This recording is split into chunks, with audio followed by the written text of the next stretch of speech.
Now to an update on case files about decades without answers, a break in the oldest cold case in Sylvania. In January of 1985, Patricia Stichler was brutally murdered inside of her own home.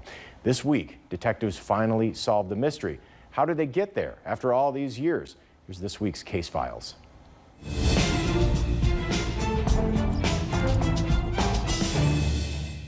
It's a case that's hung over the heads of Sylvania police officers for nearly 40 years. It was January 2nd in the middle of the night. Patricia Stichler, a single mother of 3, was stabbed to death inside of her home on Brenthaven. The coroner's report showed Patricia's throat was slashed, and it appeared she put up a fight. An autopsy showed Patricia was stabbed multiple times after she died. The crime scene was brutal, but her 3 daughters never woke up. The next morning, they found their mother dead, and the suspect was gone. My family is left to pick up the broken pieces of almost 37 years of not knowing anything. There were plenty of questions that were never answered, leaving all of Patricia's children wondering who would want to kill their mother. 2 years ago, Sylvania Police Sergeant Justin Music made the unsolved murder case a priority.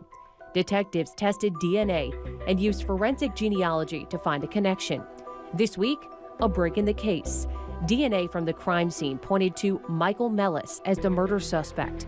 He was 17 at the time of the crime, living just 6 doors down from the Stichler family. All these years we were looking in the wrong direction. It's shocking. It's you go by, or you look at it a couple different ways. First, you wonder, how did we not know this? And you wonder how we could have done better. And then you realize you're fortunate enough to have this information. Police say Mellis died in a car crash while serving in the military in 1989.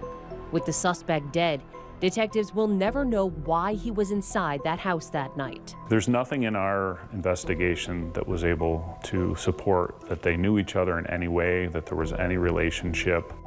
As for Patricia's daughters, they're also left without answers. But after decades of wondering if the killer was still out there, they can finally stop looking.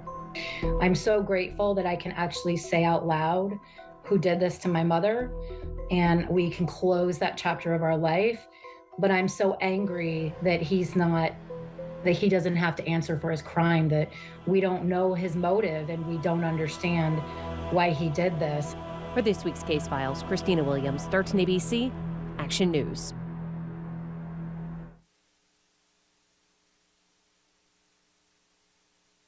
Of Stichler.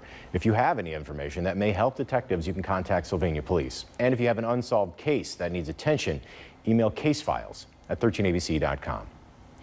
There's only about 500